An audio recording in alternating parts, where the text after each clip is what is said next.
তার নিজের চোখে দেখলো, দেখার পরে যখন সে বাড়ি চলে গেল, ভাইয়া তখন আম্মার এই কথা জানতে পারলো। সে অনেক কষ্ট করে লুকিয়ে বাসায় আসলো।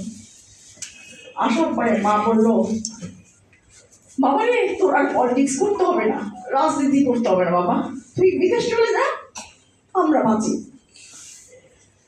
আমার আজও মনে আছে, আমার ভাই বলছিল, মা তুমিও মা, উনিও মা, আমি কি তার সাথে বেইমানি করবো? আমার পক্ষে তার সাথে বেইমানি করা সম্ভব না। আমি এই বাংলাদেশে থাকবো এবং রাজনীতি করব।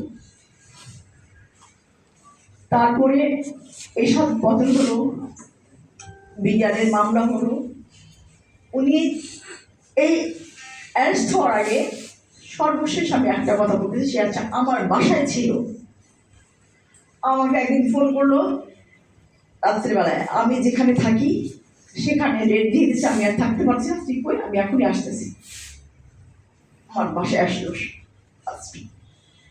আমার বাসায় যখন আসলো, আমরা ছিলাম, আমার বাসায় ছিল আদাবার 11 নম্বর রোডে, কিন্তু আমার সমস্ত অ্যাড্রেস ছিল 11 নম্বর 10 নম্বর রোডের ঠিকানা।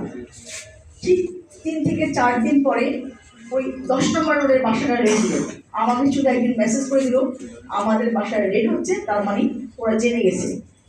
ওরা বলতেছে যে পিন্টুর ভাষায় আছে, ওর বোনের বাসায় পিন্টু আছে, তাই পিন্টু নাই গ্রামের বাসায়। আমি শুধু ভাইয়ারে রাত্রে 1:30টা বাজে যখন ভাইয়া উঠতে হবে, রেড দিয়ে দিছে ওই বাসায়, এখন যে কোনো সময় আমার বাসায় আসবে। সেই রাত্রে ভাইয়া সেই লাইফের দাম, আমি কাঁধে করে নিয়ে রাস্তায় দৌড়াচ্ছি।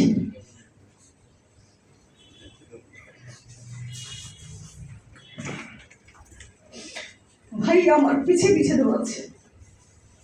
পরে আমাদের সৈয়দ রহমান কেমনি সে একটা গাড়ি নিয়ে এসে, ভাই আমার বলছি আমার ভয় পাচ্ছি, ভয় পাইস না, ও আমি আসতে বলছো আসছে, এই গাড়ি করে চলে গেল। যাওয়ার পরে তার কয়েকদিন পরে সে কোর্টে আসলো, অ্যারেস্ট হলো। সবচেয়ে বড় কথা, সে জেলের ভিতরে ছিল যতদিন, সে তার বাইরে ছিল অনেক কম সময়। তার জীবনের অর্ধেকের বেশি সময় সে জেলে কাটিয়েছে। আপনারা জানেন যে সে কেমন কর্মী বান্ধব নেতা ছিল। সে জেলের ভিতরে আমরা যখন তার দেখতে গেলাম, তার একই কথা যে অমুকের বেল হচ্ছে না, অমুকের টাকা নাই, তোরা টাকা ছাড়া কখনো আসবি না, জেলখানায় বাচ্চাগুলা অসুস্থ হয়ে যাচ্ছে, ওদের একটা স্পোর্টস দিতে হবে, ওদের জন্য এটা দিতে হবে, এই খাবার নিয়ে আসতে হবে। আমার সাথে লাস্ট দেখা কাশিমপুর জেলে, আমাকে বললো 250 জনের লোকের মোরগ পোলাও নিয়ে আসতে হবে। আমি বললাম ঢুকাবো কীভাবে? ওই তুই শুধু নিয়ে আসবি, ঢুকানোর দায়িত্ব আমার। আমরা যখন গেলাম, যে বললাম যে খাবারটা নিয়ে আসছি বা ক্যান্টিনে রেখে দে, বাদ বাকি আমরা করবো। ভাইয়া যখন ঢাকা জেলে আসতো, ওইখানকার জেলের যে আমাদের কয়েদিরা ছিল, তারা না খেয়ে থাকতো যে পিন্টু ভাই তো খাবার নিয়ে আসবে।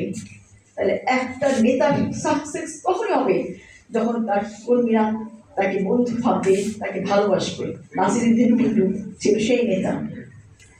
যখন কমিশনার ইলেকশনে ম্যাডাম যখন ক্যান্ডিডেট, আমাদের অনেকেই ক্যান্ডিডেট হওয়ার পরে তারা উইথড্র করলো, আমাকে ফোন করলো, তুমি কি নমিনেশন নিয়েছো? আমি হ্যাঁ নিয়েছি। কিন্তু কেউ তো ইলেকশন করে না, অনেক বড় বড় নেতার নাম করলাম। ম্যাডাম এখন প্রার্থী খুঁজে পাচ্ছে না, এই সময় যদি আমরা ইলেকশনটা না করি তাহলে কিভাবে হবে? তুমি কিন্তু নমিনেশন পেপার জমা দিয়ে দিও। আমি ঠিক আছে করবো ইলেকশন। আমার কষ্ট একটাই, নাসিরউদ্দিন পিন্টু যদি অসুস্থ থাকতো তাহলে তাকে কেন রাজশাহী জেলে নেওয়া হবে? তাকে তো হাইকোর্ট থেকে বলা হয়েছিল ঢাকার বাইরে তাকে নেওয়া যাবে না। প্রথমেই তো সে লঙ্ঘন করলো, কোর্টের আদেশ অমান্য করলো। ওনাকে যখন রাজশাহীতে নিয়ে যায়, আমার মা হাও হাও করে কাঁদতে কাঁদতে আমাকে ফোন দিল, মানে আমার ছেলেটা কি বেড়েই ফেলবে ওরা, এই জন্য ওরা ঢাকার বাইরে নিয়ে যাচ্ছে। আমি আমার মারে অনেক বকা দিলাম, বললাম তোমার ছেলে জেলের ভিতরে থাকেও এই ফোন করে ওরে এটা করতে বলে, এটা করতে বলে, এটা করতে বলে, ইলেকশনটা আজকে যা, ইলেকশনটা যাওয়ার পরে আবার তোমার ছেলেকে নিয়ে আসবে। আমার মা এমন কোনো জেলে যায় নাই তার ছেলেকে দেখতে, শুধুমাত্র এই রাজশাহী জেলে তার যাওয়া হয়নি একটা লোককে পায়নি যাওয়ার জন্য। রাজশাহীতে নেওয়ার পরে সে অসুস্থ, তাকে ডাক্তার দেখাবে, তাকে ডাক্তার তো দেখাই নেই, বরঞ্চ তাকে যখন মৃত্যু অবস্থায় পাওয়া গিয়েছে তখন ডাক্তারদের বলা হয়েছে আপনারা বলেন আধা ঘন্টা পরে সে মৃত্যুবরণ করেছে। ডাক্তাররা বলছে তো আধা ঘন্টা আগে মারা গেছে। এখন আমরা যেটা শুনি, আমরা তো আর দেখি না, রব্বুল আলামিন ভালো জানেন। যেদিন সে মারা গেছে তাকে সেদিন জবরদস্তি করে তাকে মারতে গিয়েছে। তার আমরা তো লাস্টটা দেখার সময় দেখি নাই তার গালের মধ্যে খামচির দাগ, যখন সে ধস্তাধস্তি করেছে তার গালে খামচির দাগ লেগেছে, তাকে ঘুষি দিয়েছে, তার একটা দাগ পড়ে গেছে এবং তাকে বালিশটা বা হয়তো অন্যভাবে মেরেছে। তবে এই বাংলার মাটিতে এই বিচার হবে ইনশাল্লাহ। আজকে যদি নাসিরুদ্দিন পিন্টু, ইলিয়াস আলী, চৌধুরী আলম সহ যারা আছে তাদের বিচার যদি এই বাংলার মাটিতে না হয় তাহলে হয়তোবা আর এই মানুষ নিজের জীবনের অবস্থা থেকে রাজনীতিটা করতে আর ইচ্ছুক হবে না। সম্মান, মানুষ যখন ভালো কাজ করে তার যেমন সম্মান পাওয়া উচিত, মানুষ যখন খারাপ কাজ করে তার শাস্তিও পাইতে হবে সবাইকে। আমার শুধু একটা কথাই আপনাদের সবাইকে বলবো, দেখেন এই স্বৈরাচার এমনভাবে আমাদেরকে পৃষ্ঠ করেছেন যে আপনারা নিজেরা, আমরা কেউ কারো আত্মীয় স্বজন কারো বাসায় থাকতে দেয় না।